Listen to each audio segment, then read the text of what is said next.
Hey everybody, welcome to the show. Run the Nation right here. Jeff Waldorf with you on this Tuesday afternoon.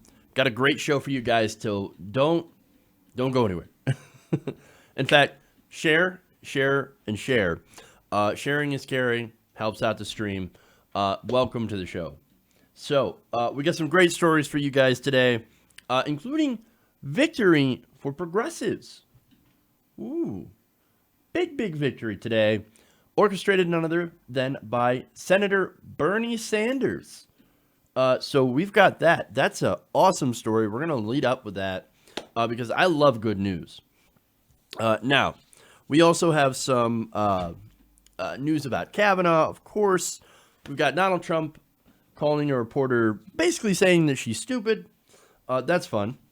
We'll talk about that. Big story on Kavanaugh, though. Why he might be done.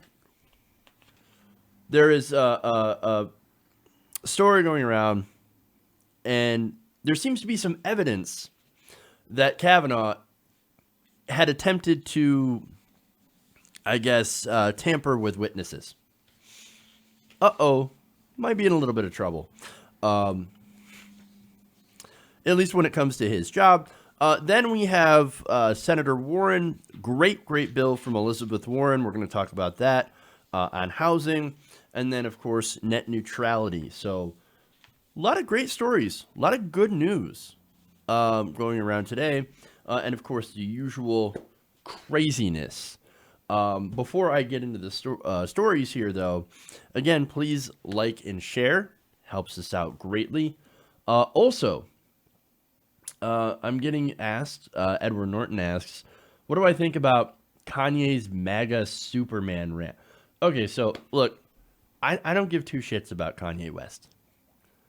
Kanye West is not a smart person. He's an entertainer. I didn't like him before, and I don't like him now. I never saw, and by the way, it's not even Kanye anymore. It's Ye.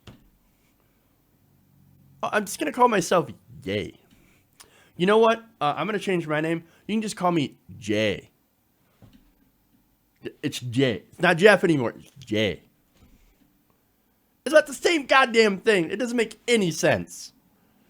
But as I said before, Kanye is an idiot. And if you really want me to get into what I think, as if I already haven't said enough. Right. I think that Kanye is broke, looking for a quick buck. That's it. Look, he is a shameless self-promoter. You know who else is a shameless self-promoter? Donald Trump. And to be honest, I'm actually like, there's a small part of me that wishes that I was just as shameless at self-promotion and as good at self-promotion as both Kanye and Donald Trump. The fact that I'm not good at self-promotion, that I think it's one of the worst things, like the things that I'm worst at, is actually doing promotion, right? That's why I don't have over 100,000 subscribers. Hey, we're almost there, by the way. That's why I don't have a bigger impact. That's why I don't have a ton of followers on Twitter, because I hate promoting myself. I don't like to do it. So I don't do it. I'm not a good promoter. So part of me wishes that I was.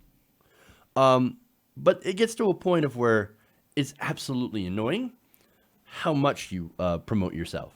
And Kanye has crossed that line a long time ago. And so has Donald Trump. So yes, they are both shameless self-promoters, and I cannot stand either of them. And at the same time, it just kind of shows you how alike those two actually are. Because all they care about is money. They're obviously not as rich as they claim to be. And they're both, again, in entertainment. So that's my thoughts on both Kanye and Trump. They're basically the same. They're the same kind of person. Okay, anyway. I know. Probably a lot of... probably going to get some hate from people who like Kanye. And look, if you like their music, that's fine. I don't really care if you do or not. It's just the person. not at all in favor. And you can like somebody, you can like their art and, you know, their music or what they put out or their acting. See, I have a hard time, like, with actors, right? So, like, if I really like an actor, like the kind of, the roles that they've played and how well they've played those roles, when I find out they're, like, terrible people in real life, it sucks. It really does suck. But there's a way where you can separate out the person from the work that they do. You can be a great actor and be a shitty person. And so I have trouble separating, but I try to do it as much as I can because look, if you can't, there gets to be a point where you can't enjoy anything anymore. And I don't want to get to that point. So anyway, that's my views on it. But what's one more thing? One last thing I want to say about that. So it depends on how terrible of a person you are. So like I might have a disagreement with an actor's like their political stance. Like somebody's like a conservative. Yeah, okay. I'm not in favor of your policy. What you think is, good policy, what isn't good policy. All right, whatever. Right? I can still appreciate your work without a problem, without thinking twice about it. But if you're actually go out of your way to be a completely horrible fucking person, and I still want to no, I can't do it. Even if I like the movies that you've been in, or I like the how well you are, as an actor or as a musician, but you're an abhorrent person, there's gonna be a point where I'm like, okay, I can't do it anymore. I can't listen to this, or I can't watch this, and because of how shitty you are as an actual human being. Like I can't support your work. So anyway, that's my little rant on pop culture. Anyway, so should we move on to the first story? I think we should, because we actually have good news. All right.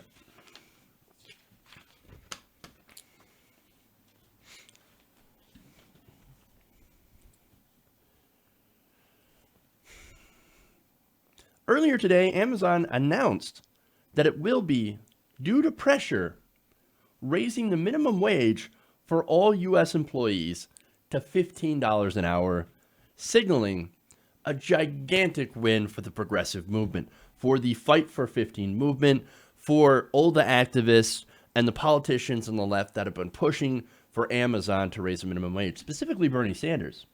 Now, this minimum wage will benefit more than 350,000 Amazon employees. That includes temporary and part-time employees, as well as another 100,000 seasonal employees, according to the company. Now, some employees who already make $15 an hour, and that is a concern, because one of the arguments against raising minimum wage, for example, for fast food workers is, yeah, but the paramedic only makes $15 an hour now. Oh, you want them making as much as a burger flipper? No, I want the paramedic to make more because it's actually, the thing is that $15 is a living wage. It's the minimum that you can live on. We would like to see people be able to live on what they make. That's the whole point of calling it a living wage. So if you're a paramedic, you already make $15 an hour, you should probably make double that. $30 an hour, $27 an hour, somewhere around that range. So, and it's good to see Amazon actually doing the right thing and saying, okay, we already have people that make $15 an hour. Okay, well, let's raise their pay too. And again, the temporary workers, that's fantastic. Now, I would really love to see them tie it with inflation. But hey, okay, look, let's just take the win for now and then keep pushing for more. Okay, anyway. There's more. Amazon said that the effect of higher pay will be reflected in its forward-looking quarterly guidance, whatever that means. Now, who made this happen? You guys. The activists. The people fighting on the ground. Fight for 15. And politicians like Ro Khanna And of course, Bernie Sanders. Now, Bernie Sanders, for example, went on a bunch of tweet storms. And of course, that angered a lot of people on the right, obviously. But it also angered some people on the left going after Amazon. Oh, well, don't they already pay $15 minimum wage? Bernie Sanders is going after a company that already does pay minimum wage. Now, as I pointed out before, they actually didn't when it came to part-time workers, when it came to temporary workers, right? So now they have went and they have corrected this. And that, of course, is a fantastic win. But some of the stuff that Bernie Sanders had been tweeting out, Amazon is worth $1 trillion, which is true. Jeff Bezos is worth $155 billion. He's the richest man on earth. There is no reason that his workers need to rely on food stamps, Medicaid, and public housing. Bernie Sanders also mentions that this is what a rigged economy looks like. And in response to it, he introduced legislation called the Stop Bezos Act, specifically targeted towards Jeff Bezos and Amazon. And again, Ro Khanna introduced the companion legislation in the House. Ro Khanna, also a great progressive. So if you think progressives are weak and that we shouldn't try to push for more, you are wrong. If you think progressives can't make a difference working within the system, I'm sorry, guys, I think you're wrong. And I think stuff like this proves it. Now, just because this isn't legislation, which could never pass in the Trump Congress, doesn't mean that we're wrong that you can't push and apply pressure. See, when progressives have a platform, people listen. Jeff Bezos actually listened, and that's great. In fact, he said in his statement, "We listened to our critics and thought hard about what we wanted to do and decided we want to lead. We're excited about this change and encourage our competitors and other large employers to join us." So again, internal or external pressure put on them by progressives, by labor groups, by people who believe in a living wage. That's who got Bezos to change his mind, to say, okay, look, we're facing all of this heat, and okay, we got to do something. It's not like we can't afford to do it. And that's the conservative argument. Oh, we can't pay a living wage because we can't afford it. Jeff Bezos can. And he absolutely shows that he can by doing this. This is only going to help Amazon, but more importantly, this can help the 350,000 workers that otherwise were not making a living wage. Okay, anyway. Now, speaking of rivals, right? So, rivals, Target, right? Target and Walmart. Now, Target announced that it would raise its minimum wage to $15 an hour by 2020. Okay, so that's still a long ways away, a couple of years at least. And Walmart will raise their wage to $11. They got a long way to go, dude. But if we can make Amazon do it, then we can make anybody do it. Walmart especially. It turns out progressive pressure works. Now, is this everything that we need? Of course not. This is just a start. And what do I mean by that? Well, look, again, we need to peg this to inflation. This needs to get into Congress. And look, Bezos said, I'm now in favor of pushing Congress to pass a living wage bill. All right, well, we'll see. Because again, we have to see where the money goes, and money speaks. So I better not see that Bezos is funneling money towards Republican candidates who are not in favor of raising the minimum wage. Again, money talks, bullshit walks. So we're going to have to see if Bezos really is interested in pushing for a minimum wage, a higher minimum wage, but at least for his own company. He said, okay, yep, fine, I give up. We're gonna raise our wages. So look, again, this is a victory.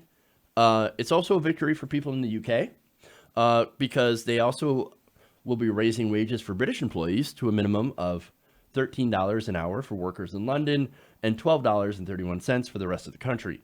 So more work to be done for sure, but a momentous victory for progressives and for progressive policy.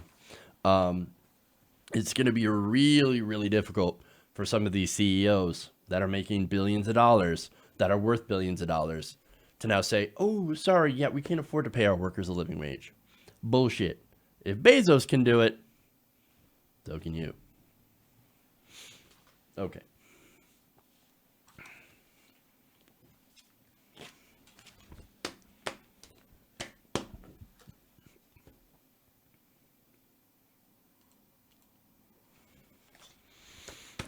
All right.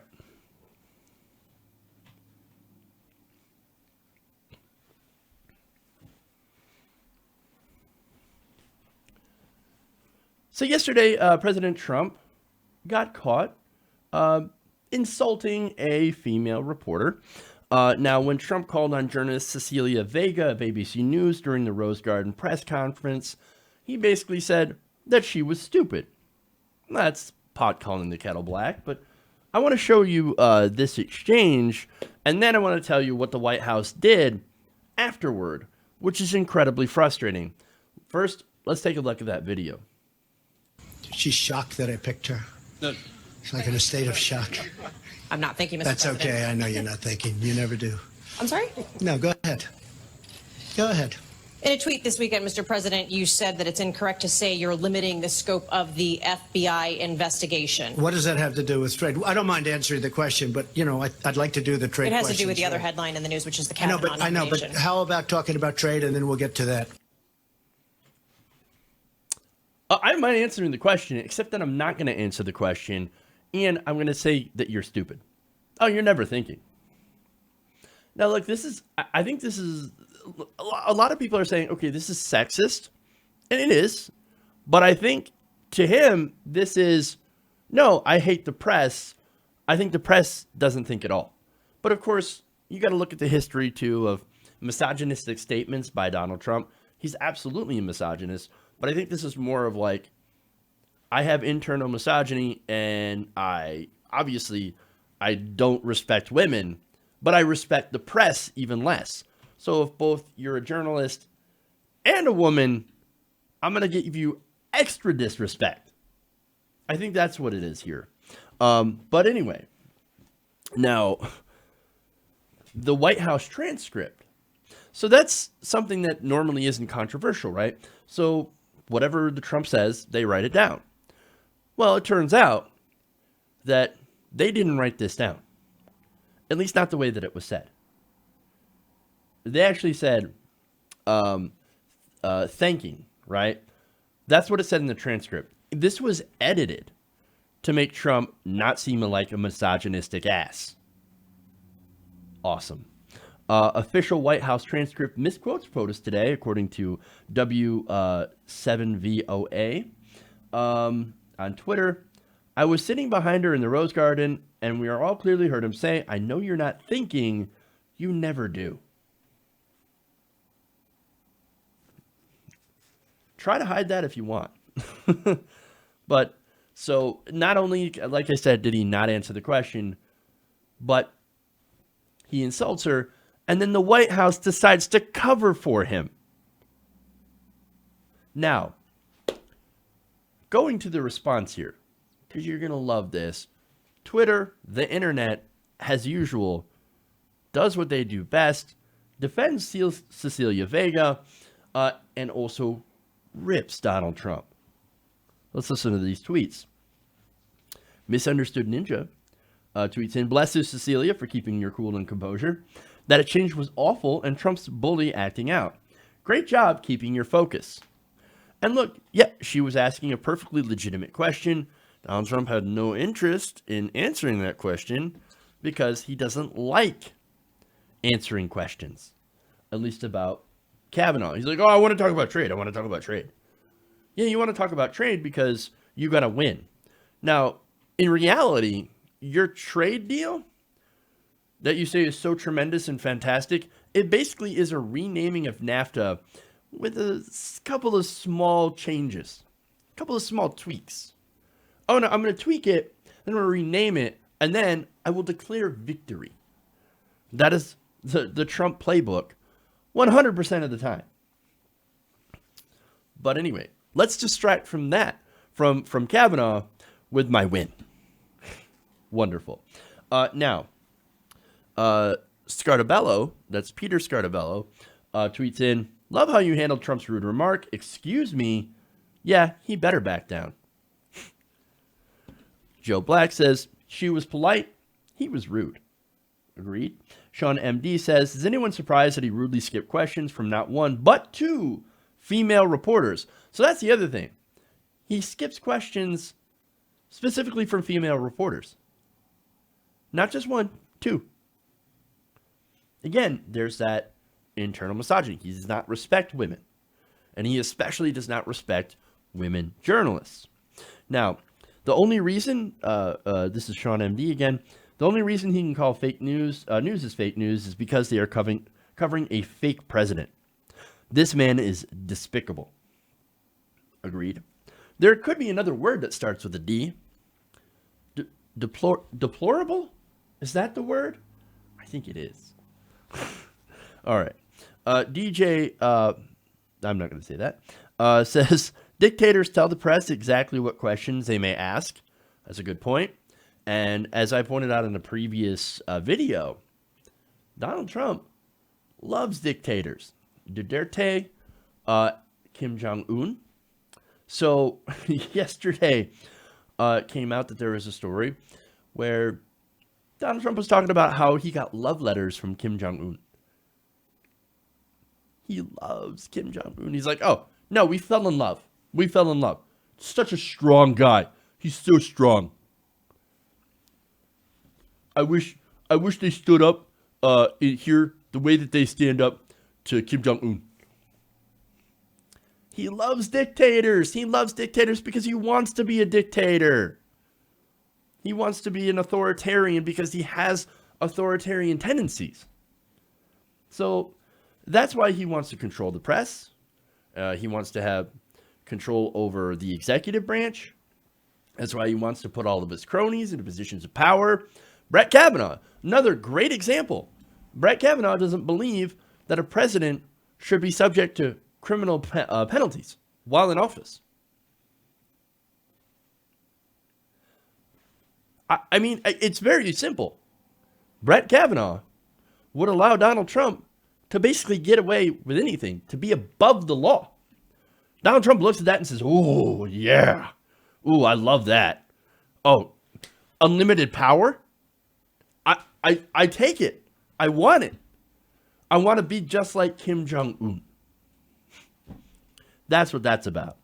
And of course, he treats the press like he said before, the press is the literal enemy of the United States. Now, I have issues with the press.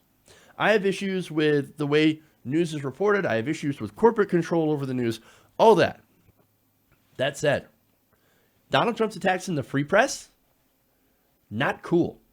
Not cool at all. And so it is incredibly dangerous for a free society. There should be a free and open press. That's what the First Amendment is partly about. The freedom of the press. That's a huge, huge part of it, because you can't have a free society without the free press. Donald Trump doesn't like that.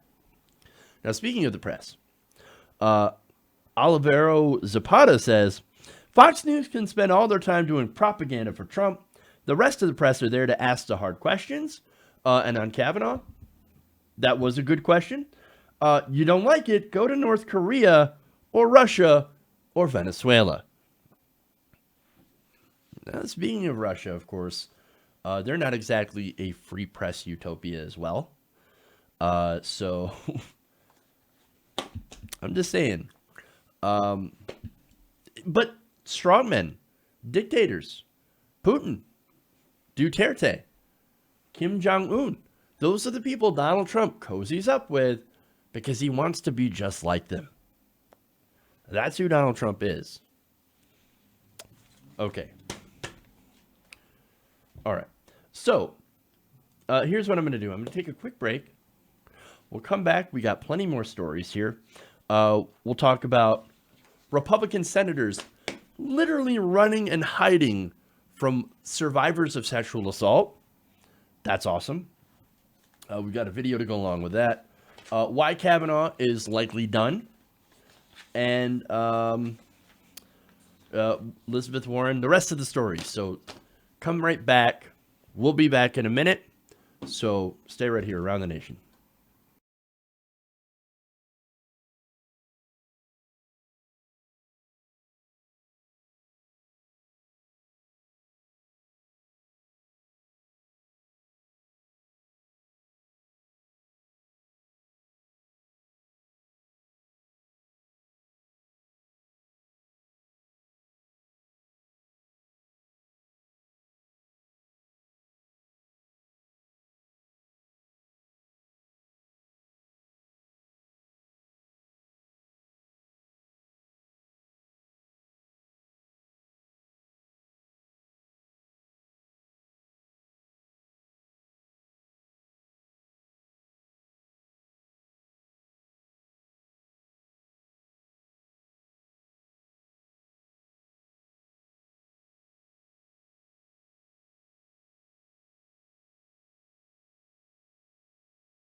All right, everybody, welcome back to the show. Around the nation right here, Jeff Waldorf.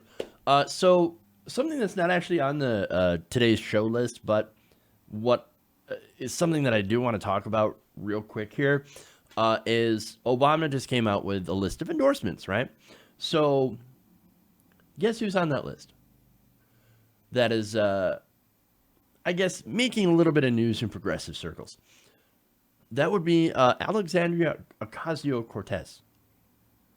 So President Obama has endorsed Ocasio-Cortez for her reelection bid in New York. Now, that's very interesting. And the reason it's finding a lot of controversy is there's a lot of progressives that are like, what are you doing? Now you're going to come up and now you're going to endorse Ocasio-Cortez when it doesn't matter.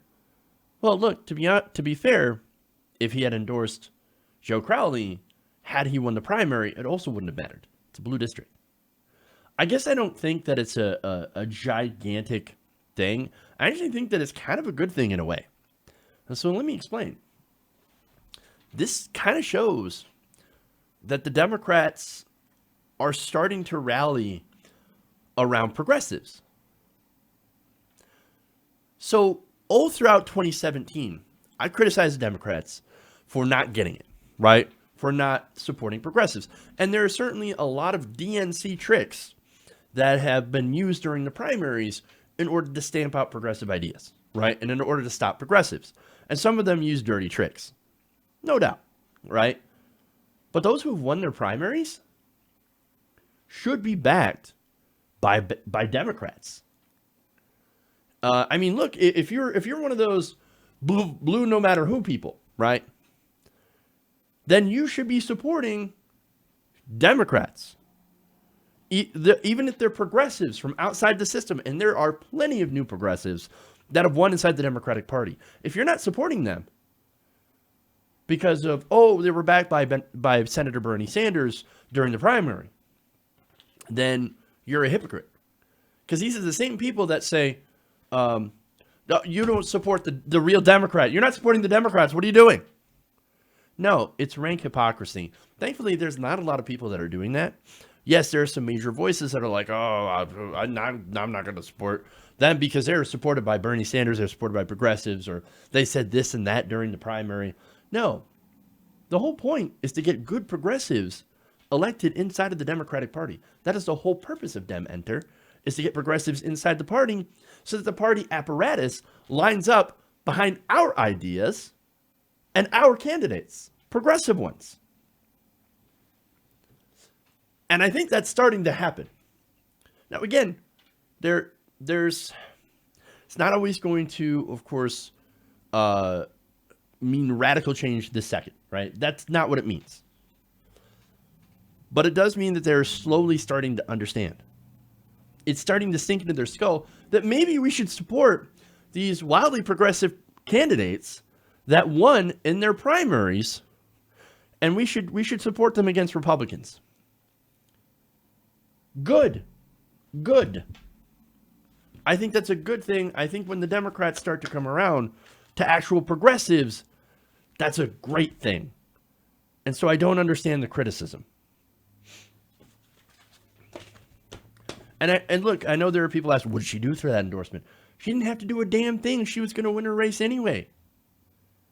That's the thing. I think when you win a primary and you get into a general election, you would support Democrats, right? Even if you don't necessarily agree with everything on them. You do have to make alliances when you're there. If you're the sole lone progressive voice, look, Bernie Sanders does this all the time. He works not only with Democrats, he caucuses with the Democrats, but he also works with the Republicans in order to pass policy. He's worked plenty of times with John McCain. John McCain was a shitbag. But if Bernie Sanders can say, okay, look, I want to do something for veterans. I want to do something good that protects veterans. I'm going to work with John McCain, who also cares about veterans issues, to actually help. Did we shit on Bernie Sanders for doing that? I would hope not, because actually the legislation that they put forward does help veterans. It's the same thing with progressive candidates working inside the Democratic Party. You're going to have to make alliances. You're going to have to say, okay, look, we agree on 95% of issues, 5% we don't. We can work together on the stuff we agree with. And then I can criticize you for the stuff that I don't agree with. I think that's absolutely fair. So you have to be smart, you have to be tactical, and you have to pick your battles. So that's what I think about that. And it's not a bad thing to get an endorsement. It just means that your ideas and you yourself are being accepted inside the movement. And that is the whole purpose. That is the whole point. Anyway, I know some of you are going to disagree. And that's okay. We all have our own opinions. All right, moving on.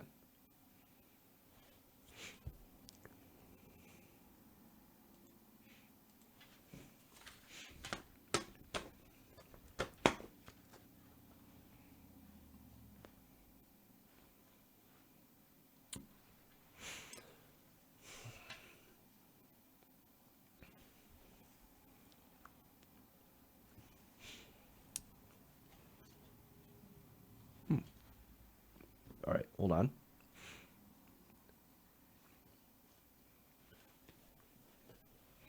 As we get closer to a Kavanaugh confirmation vote, which unfortunately will be foisted upon us by the Republicans, by Mitch McConnell, who personally says he doesn't believe the accusations by Christine Blasey Ford, a lot of Republican senators are starting to get challenged by sexual assault victims for their support for Kavanaugh. Now, one of the latest ones is David Perdue. Now, David Perdue is, of course, is a Republican senator at Washington for Georgia, and he was challenged by a pair of sexual assault survivors at the Ronald Reagan National Airport in Washington, D.C. So you're going to love what he does in response to being talked about. Again, we talked about Jeff Flake being challenged in the elevator. Jeff Flake had nowhere to go. But to be fair, he did listen. And he said, okay, let's have let's have a limited in scope FBI investigation. Now, Jeff Flake is saying, well, maybe we shouldn't be so limited. Maybe we should get rid of some of those limits. But that's a completely different conversation when it comes to Jeff Flake. Get a load of what David Perdue does when he got challenged.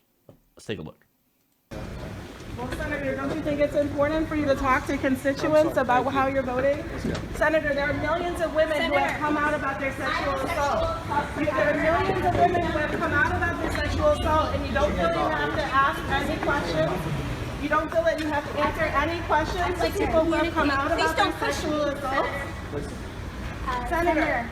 Senator, last week, Jeff Flake called for an FBI investigation. We'd like to know how you stand on that investigation. Senator, would you support a full I'm State investigation Representative of all Acela the Blanc. claims? I'm State Representative Acela Blanc. I haven't touched you, sir. You aren't being touched, sir. We're asking you to stand up for justice. We are asking you to do the right thing. Talk to women who have been assaulted. How can you ignore our pleas? Senator, You this have is to the exit time at for you some to stand point. up and do the right thing, Senator. Senator, you represent not just your state's voice, but every American in this country and every person that's vulnerable. This is a legacy and a moment in history that will not be forgotten. It's okay, we'll just hang out. Gone. oh, I just forgot. I gotta go. I literally gotta go to the bathroom where you can't follow me. Isn't the only one. As I said before, Jeff Flake was trapped, so he couldn't escape. But boy, he sure looked like he wanted to. It was incredibly uncomfortable. You had Lindsey Graham running away as well. You're having a lot of Republicans. Mitch McConnell also running away. Ted Cruz running away in a restaurant. Oh, these Republicans are scared. And earlier today, Donald Trump came out and said, we really fear for our boys. Yeah, that's why. Because if you vote for Kavanaugh, you're saying that women don't matter. And when you tell women that they don't matter, they come after you. Good. I think it's fantastic. Now, these three women are Patty Serrano, Jennifer Epps Addison. There's two of them, at least. I don't know if I have the name for the other one, unfortunately. But it's also Acela Blanc. So these women are awesome. Challenging these politicians on their vote. See, this is what you're supposed to do. This is what you're supposed to do. You go and you challenge your representatives and you say, do the right thing. My voice matters. My experiences matter. Because again, these women are sexual assault survivors. This happens in America all the time. And yet women are not believed. So now, and I'm really heartened to see this, women are starting to fight back. And they're saying, you know what? Not anymore. Not anymore are we going to let these old white guys decide whether or not, or to not believe me, and to put people who have been accused of horrific things in positions of power. There was a great tweet, and I forget who it was that I heard it from, but basically Brock Turner's grow up into Brett Kavanaugh's, who in turn let people like Brock Turner go. I summarized it. I think I summarized it kind of poorly, but you get the gist. That's exactly what this is. And so we need to put a stop to that. We need to be able to put people in these positions of power that actually do care about women and that do believe survivors of sexual assault. And so, a lot of credit to these women, to all the women that are out there that have been challenging these Republican senators. Do the right thing. Don't confirm Kavanaugh. Kick him out. And look, you can find somebody else. You can find somebody that says this is conservative on a lot of issues. For some reason, they want to stick with Kavanaugh. Kind of makes you question why. But again, big credit to these survivors. This is what representation looks like. Okay. All right. Move it.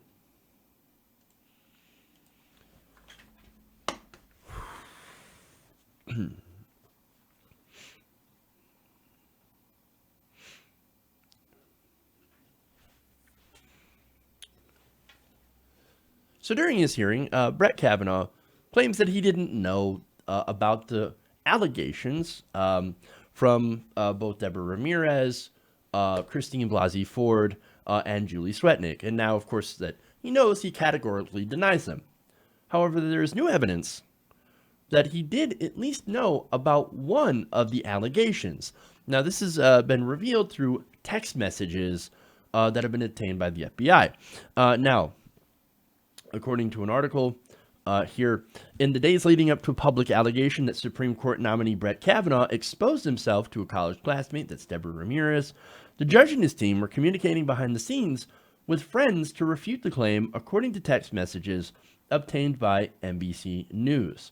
So both the FBI now and NBC News have these text messages. Now, how it got to the FBI, well, that's also part of the story, and also very, very interesting. Now, Carrie Burcham, who was at Yale with both Kavanaugh and his accuser, Ramirez, had tried to get those messages to the FBI for its newly reopened investigation into the matter, but says that she had not been contacted by the Bureau.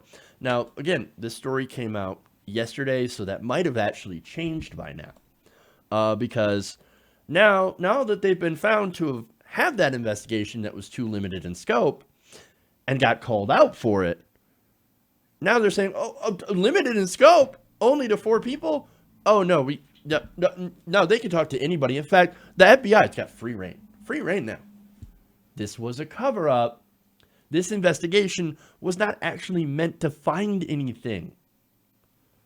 It's amazing. But anyway, now, these text messages between Burcham and Karen Yarosavage, both friends of Kavanaugh, suggest that the nominee was personally talking with former classmates about Ramirez's story in advance of the New Yorker article that made the allegation public. Well, now why would he do that? Well, in order to smear Ramirez and to say, whoa, what she's saying? Totally not true. You guys can back me up. In fact, I want you to make public statements in order to discredit her and her story. In one message, Yarosavage said Kavanaugh asked her to go on the record in his defense. 2 other messages also showed communication between Kavanaugh's team and former classmates in advance of the story. Now, here's the thing. Kavanaugh actually claimed that it wasn't me. And this happened, of course, in an interview, in transcripts of an interview with Republican Judiciary Committee staff on September 25th, 2 days after the Ramirez allegations were reported in the New Yorker. He claimed that it was Ramirez, not himself, that was calling around to classmates trying to see if they remembered what happened. Adding that, quote, "It strikes me as, what is going on here?" Me? No, I never put my junk in Debbie Ramirez's face. Drunkenly? No, I never did that. I don't remember doing that anyway. And no, it's not because I was drinking, because that could have been a defense. Like, man, I was drinking so much I forgot what happened, and I'm really, really sorry. No, his defense is I don't drink. I have a beer. I like beer, but I never get blackout drunk and do these things. What's going on here? It must be Debbie Ramirez trying to smear me. Now, here's the thing. Here's more of his statement, actually. When someone is calling around to try to refresh other people, is that what's going on? What's going on with that? That doesn't sound good to me. It doesn't sound fair. It doesn't sound proper. It sounds like an orchestrated hit to take me out. Those are Kavanaugh's words on the 25th, 2 days after the story came out. But we find out earlier that it was Kavanaugh that was calling around trying to smear Debbie Ramirez and to cast doubt on her story. Now, here's the thing. What's the reason that he said that? Well, obviously he's trying to defend himself, but also he's trying to get other people on his side. This is a dog whistle to conservatives who are open to believing that all the allegations against Republicans are basically nothing but political in nature. No, it's the Democrats that are bad. I mean, look at Harvey Weinstein. Ooh, what a terrible monster. What a horrible person.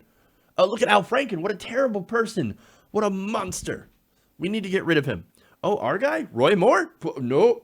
Kavanaugh? Oh, absolutely not. What are you kidding? It's all political hit jobs. Donald Trump? Political hit job. Fake news. This is all deeply, deeply political. And in doing so, he has shown himself, Kavanaugh has, to be an incredible partisan. And you know what's worse? A lot of Republican voters believe it. A lot of Republican voters either believe Kavanaugh or they don't care. They don't care that if the allegations are found to be true, they still don't care. They would rather put somebody on the Supreme Court like that who did these things than lose, than not have someone on the Supreme Court. Man, insanity. But let me get to more into the details here. Now, the texts demonstrate that Kavanaugh and Ramirez were most socially connected than previously understood, and that Ramirez was very uncomfortable around Kavanaugh when they saw each other at a wedding 10 years after they graduated. Burcham's efforts also showed that some potential witnesses have been unable to get important information to the FBI. Now, in a statement to NBC News, Burcham, a partner in the law firm Aiken Gump, said, quote, I understand that President Trump and the U.S. Senate have ordered the FBI investigation into certain allegations of sexual misconduct by the nominee Brett Kavanaugh. I have no direct or indirect knowledge about any of the allegations against him. However, I am in receipt of text messages from a mutual friend of both Debbie and mine that raised questions related to the allegations. I have not drawn any conclusions as to what the text may mean or may not mean, but I do believe they merit investigation by the FBI and Senate. Basically saying, look, I got this information. You might be interested in looking at it.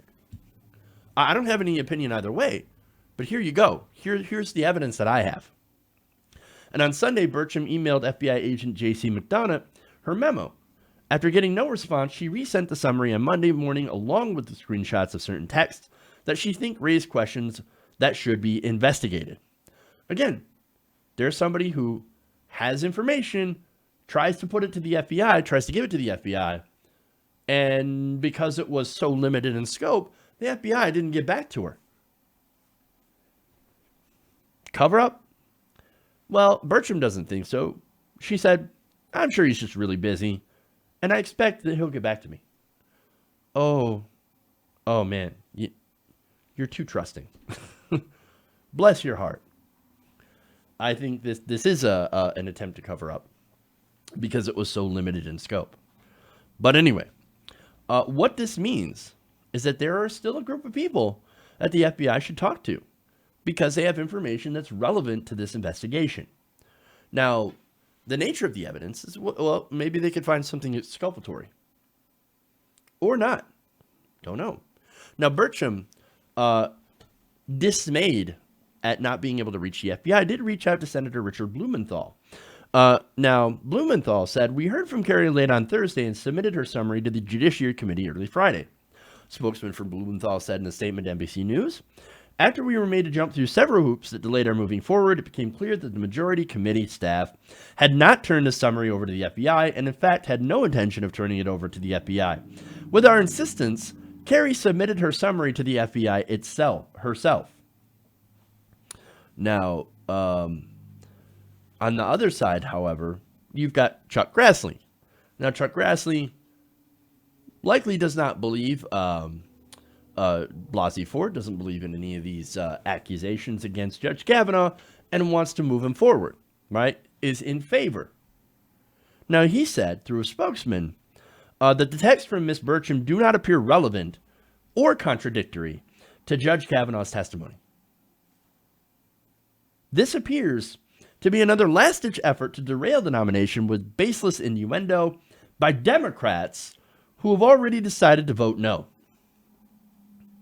That's George Hartman, a spokesman for Chuck Grassley. Political hit job. Political hit job. That's all it is. Political hit job. And look, the thing is, they're repeating it often, so often. It's all they say. But that gets into people's heads. You repeat a lie often enough, people are going to start to believe it. And Republicans right now do believe it.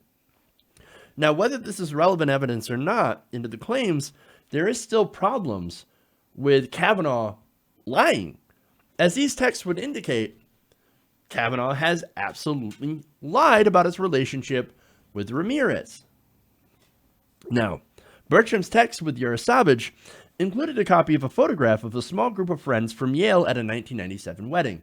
Now, that is actually a pretty, I think, a pretty big piece of evidence there.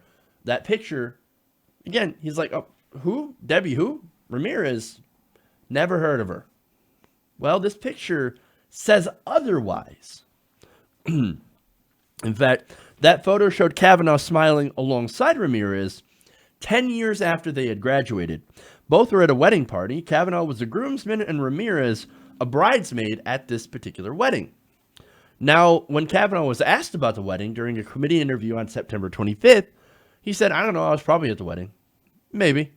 Probably there with Ramirez. Asked if he interacted with her, Kavanaugh replied, I'm sure I saw her because it wasn't a huge wedding, but added that I don't recall.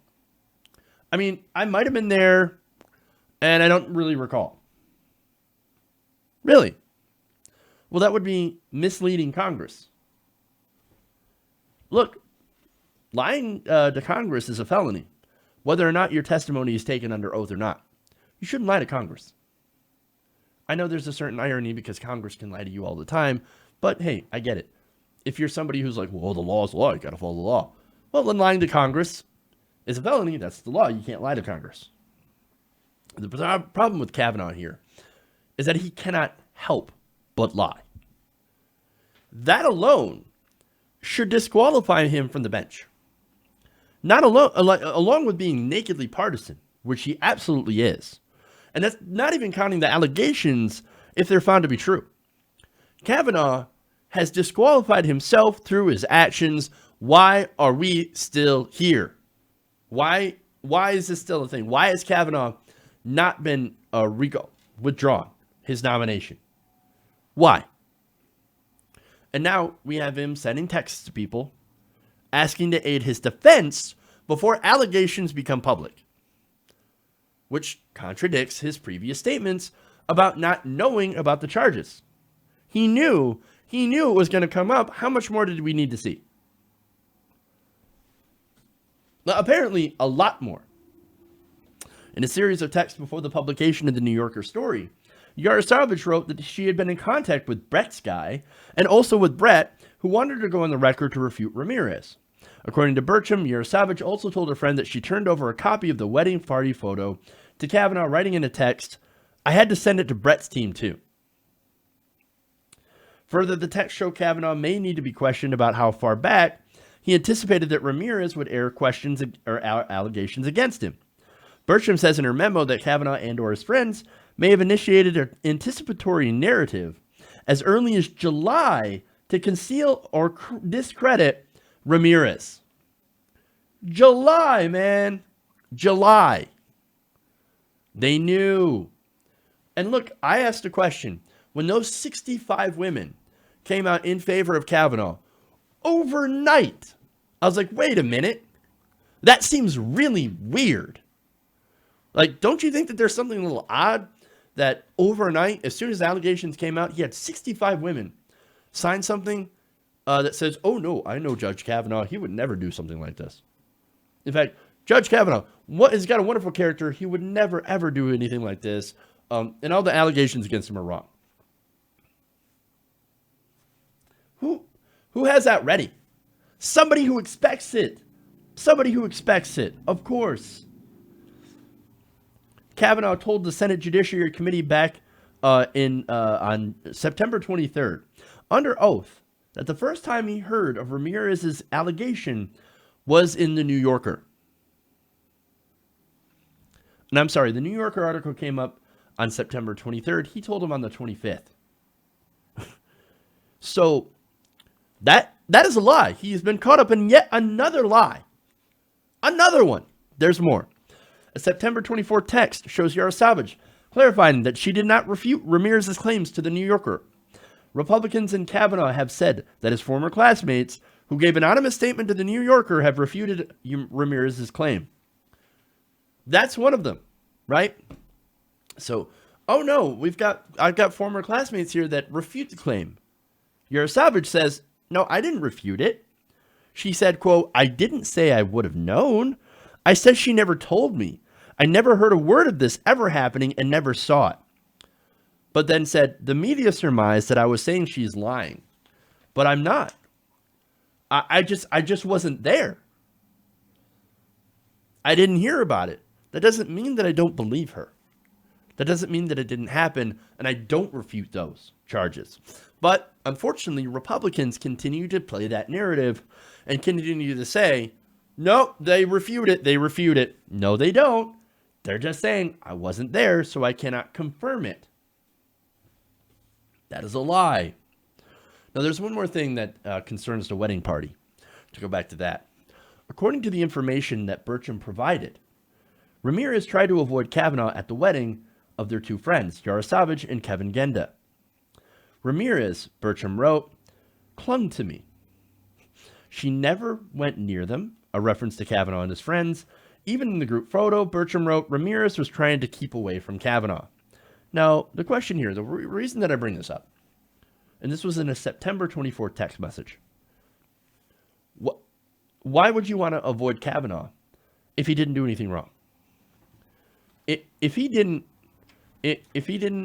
shove his junk in her face, if he didn't get blackout drunk and become belligerent, why avoid him?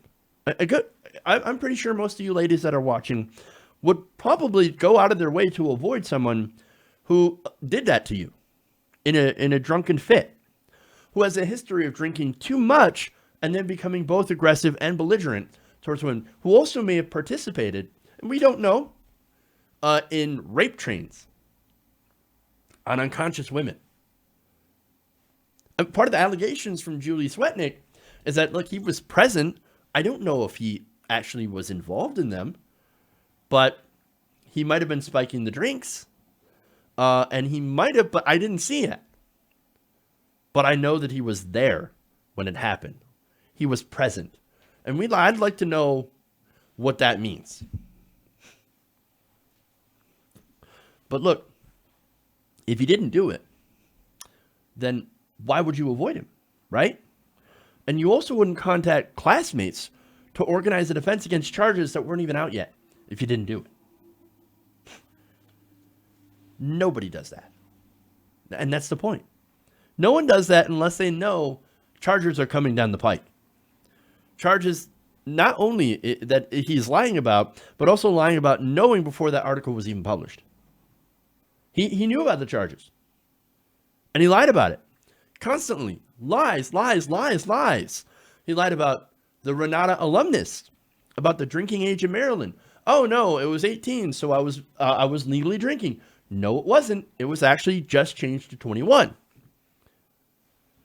He also lied about boofing and the Devil's Triangle, being part of the Ralph Club. He lied about Beach Week. Lied about, again, how much he drank. Several of his former classmates said, no, this guy was a sloppy drunk. He had a real problem. He'd get shit-faced and belligerent. And look, he didn't just lie about just himself. He's lied in a lot of other circumstances while being on the bench. He lied in a political context about the nomination of Charles Pickering. Not only that, but he lied about his involvement with the William Pryor nomination. He has been shown to have lied constantly. Constantly. Now, I'm going to ask you guys, what happens when you lie in a job interview, on a job application? What happens to you? Because that's what this is, by the way. It's not a criminal trial. Nobody's going to jail, although they probably should. Nobody's going to jail. Nobody's going to get punished. This is a job interview. What happens when you lie during a job interview? Do you get the job? Maybe, if they don't pick up on it. But sooner or later, that lie comes and it catches up with you. And you get fired. But this is different. This is a lifetime appointment. Yes, it is a job interview for a lifetime appointment, and it's incredibly difficult to get rid of a sitting judge. That's why this is important. He is a serial liar and a possible rapist. If anybody doesn't belong on that court, it's Judge Kavanaugh. Should say no on Kavanaugh. All the Democrats immediately should say no and no longer have the hearings if they're going to put up Kavanaugh. Walk out. Done. We're done with this because he is shown to have been utterly disqualified. Okay. I'm going to take a break here. We got a couple more stories, so stick around. We'll be back around the nation.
Welcome back to the show, Around the Nation right here. Jeff Waldorf with you.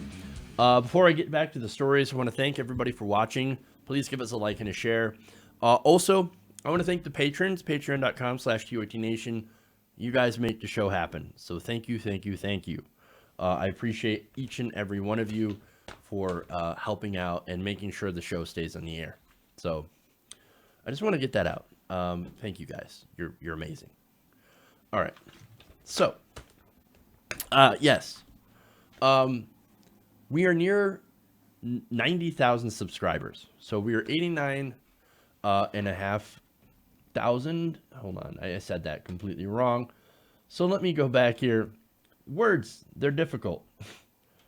I don't have the best words. Sad, baby. Anyway, we have 89,457 subscribers. We are so close to 90,000. And of course, our eventual goal, 100,000. So thank you guys. And if you haven't already subscribed, what are you waiting for? Help us out. Help us get 100,000. Okay. All right. I'm just like bouncing through tabs here. All right. More good news.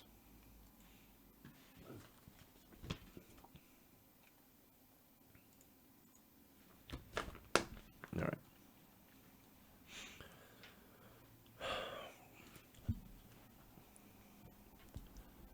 So Senator Elizabeth Warren with an amazing bill that she introduced last week, which would take on the issue of fair housing. So right now we're in the middle of a housing crisis.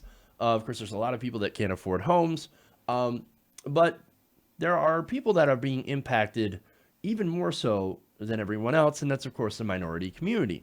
Now, Senator Warren's bill would take aim at some of those things that are keeping minorities from being able to own homes, and I think it's fantastic. So I'm going to go give you the details of this bill.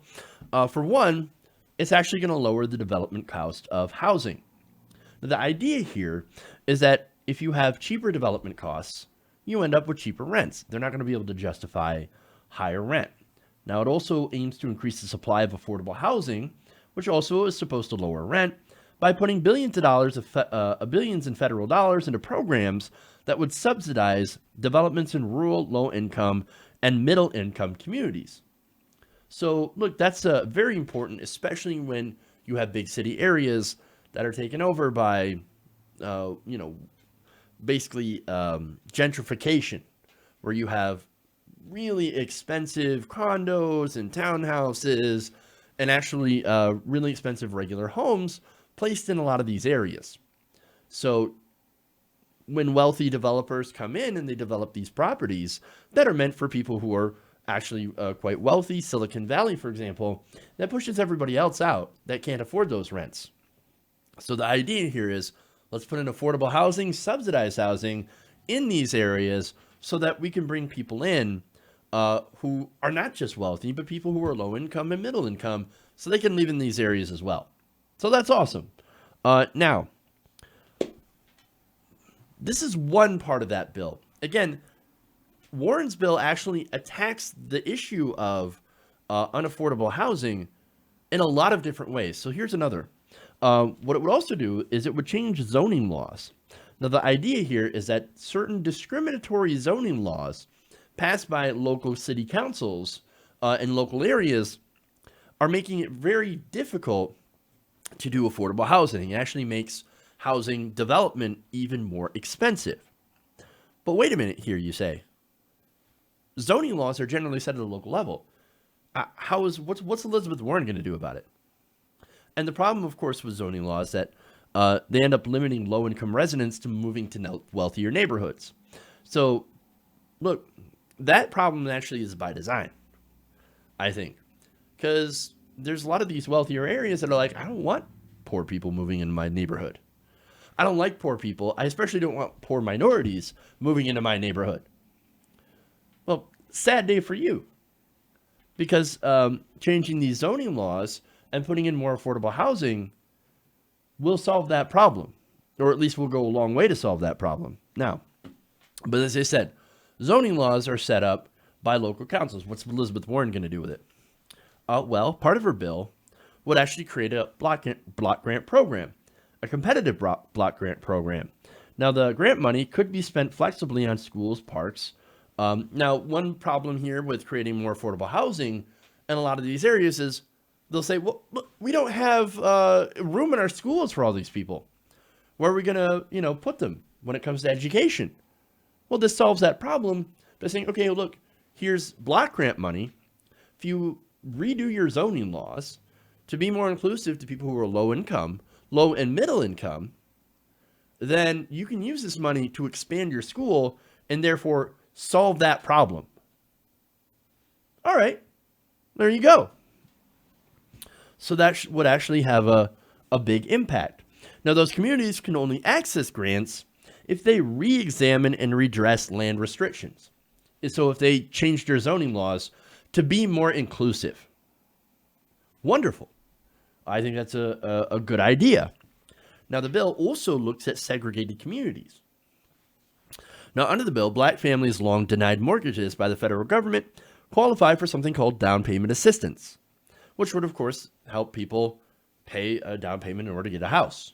So anybody who's been house shopping knows that under current FHA loan guidelines, you have to put at least 20% down on a home. Now, for a lot of people, that is unattainable. And look, there are other types of loans, of course, but some require higher credit scores to be able to access those loans. Some have higher interest rates. And of course, FHA loans are actually the most popular type of loan through the federal government. And that's one where you have to have at least 20% down. Well, under this bill, they would help you pay that down payment to get you into a home if you're a first-time home buyer. Now, the targeting here is for people who were in formerly segregated communities. Now, the bill also would support, or I should say, would invest $2 billion to support borrowers still recovering from the financial crisis with negative equity on their mortgages. So there's a bailout for people who got hurt during the housing crisis. Now, additionally, the bill also would restructure the Community Reinvestment Act. Now, that is a 1977 law proposed to monitor banks with discriminatory loan practices against communities of color. Now, Warren's bill would give the CRA more enforcement mechanisms and expands its policing power to include credit unions and non-bank mortgage companies.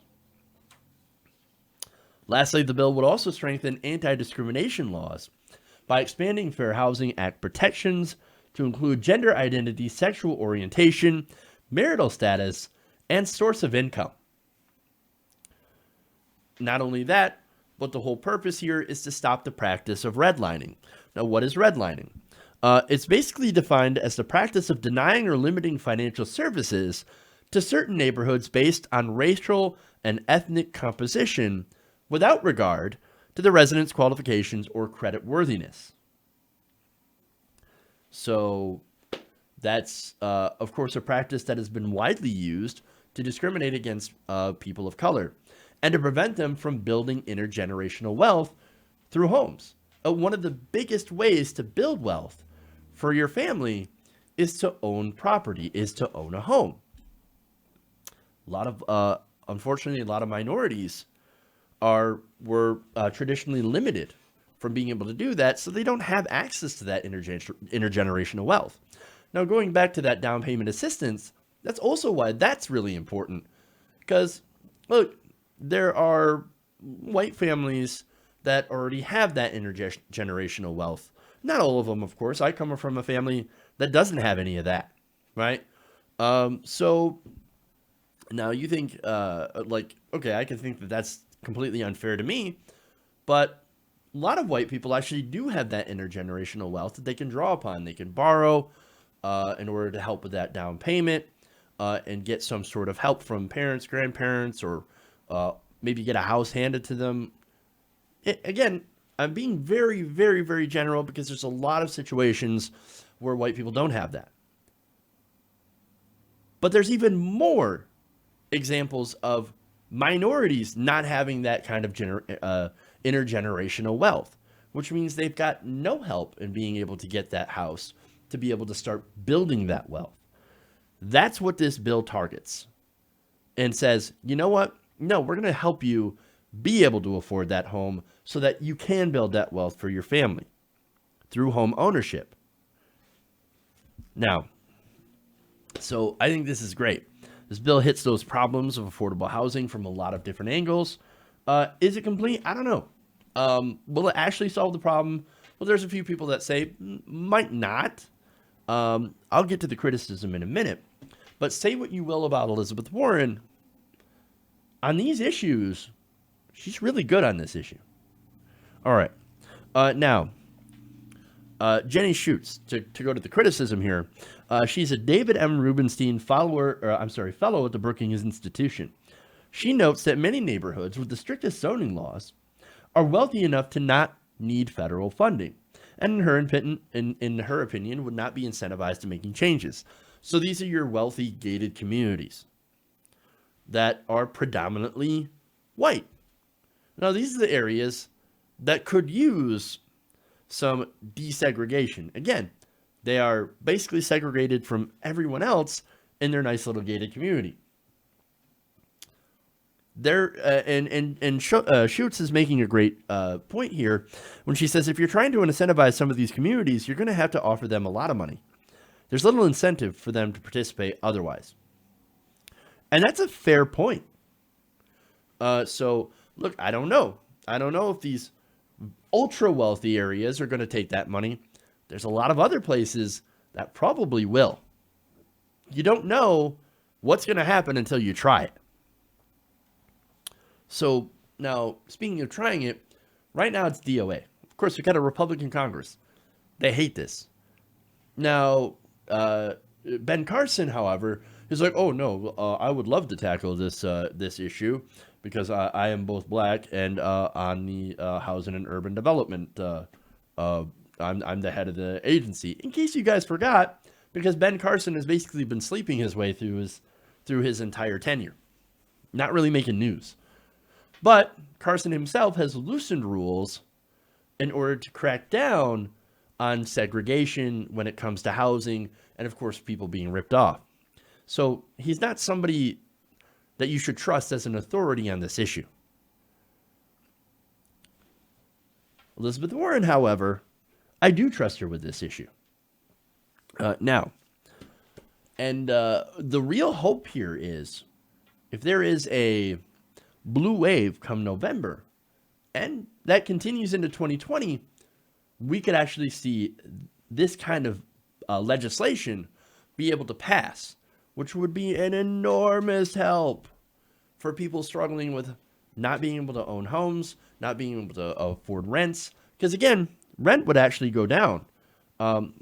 According to Moody's, who took a look at this bill, they determined that this would lower rents by 10% in 10 years. It's 1% a year, but 10%, it is modest, but it is a reduction, and that is good. And the study also concluded that the bill would go a long way towards addressing the mounting housing crisis. Awesome. Look, is this the 100% solution? I don't necessarily know. Is this a great start? Yeah, I think it is a good start because we've got to do something.